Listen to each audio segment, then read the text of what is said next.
Well, it didn't take long. The $3.8 billion cost for a new stadium in Brisbane is now up at $5 billion because of expenses relating to nearby train stations to improve security and its size, of course, leading to the Olympics.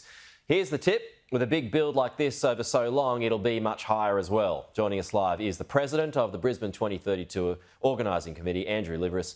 Good to see you, Andrew. Thanks for your time. So cost blowouts, they are inevitable. How high could that figure stretch, though, in your view, and are you even concerned by that?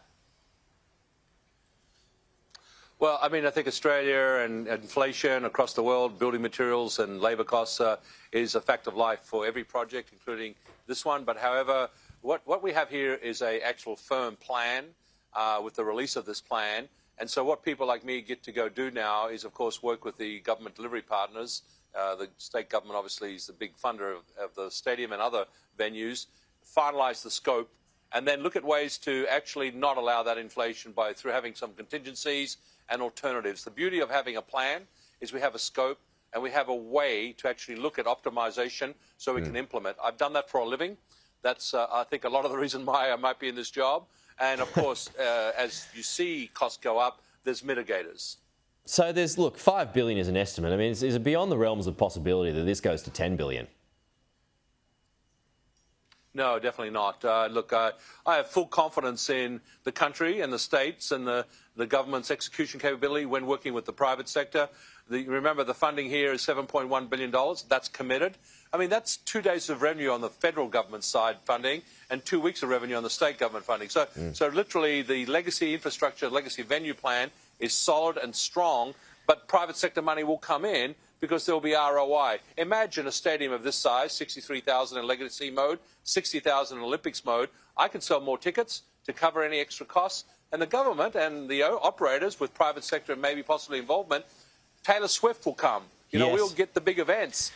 Brisbane will have a world-class stadium. You can't, I mean, we've spent a couple of years trying to get to this point.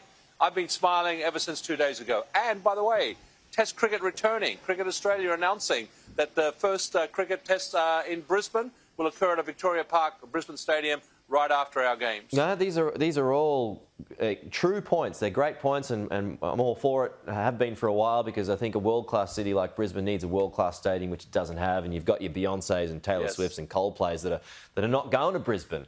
Well, Beyonce's not even coming to Australia yet, but that's a side point. So, like, whatever the cost, it's going to be worth it. But when it comes to that train station, Andrew, nearby the Vic Park, I mean, this is where there's going to be increased costs as well, right?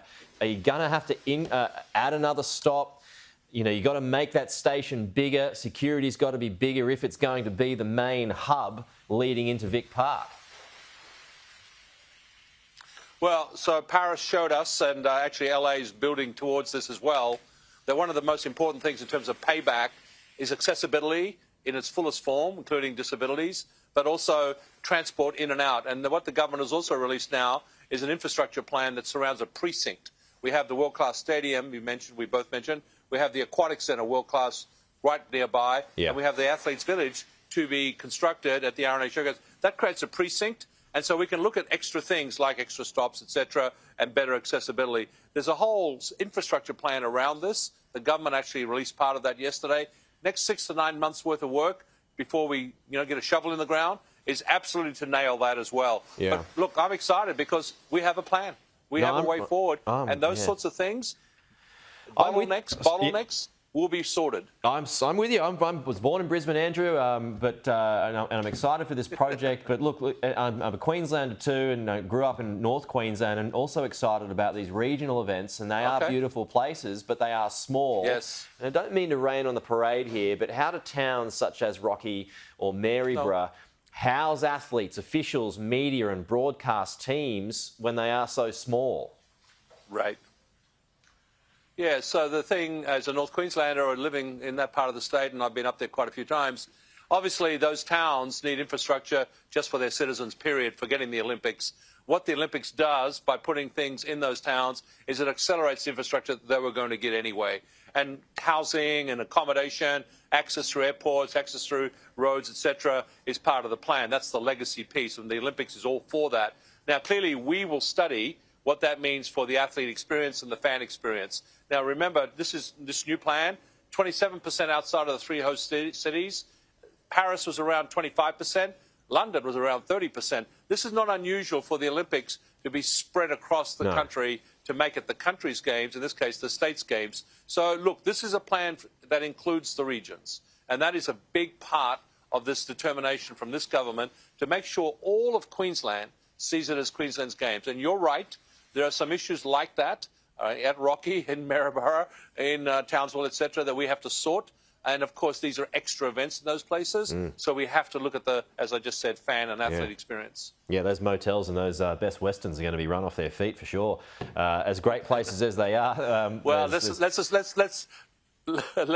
assume there will be better, or the other hotels will arrive once they see this plan. International interest in this is already going off the charts, not to mention domestic support.